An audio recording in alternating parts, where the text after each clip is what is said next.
ஓம் சாந்தி. சம்பூர்ண ஸ்வரூபத்தின் அழைப்பு. இப்போது பாப்தாதா புதியவராக இருந்தாலும் பழையவராக இருந்தாலும் எல்லோருக்கும் ஒரு நொடிக்கான வேலை தருகிறார்.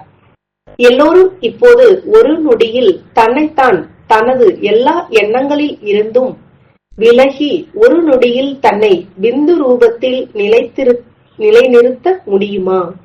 செய்வீர்களா? ஒரு நொடியில் நான் பிந்துவாக இருக்கின்றேன், வேறு எந்த எண்ணமும் இல்லாமல் நான் பிந்துவாக இருக்கிறேன். நொடியில் தன்னை பிந்து ரூபத்தில் நிலைநிறுத்தினீர்களா என பாருங்கள். நொடியில் செய்தீர்களா?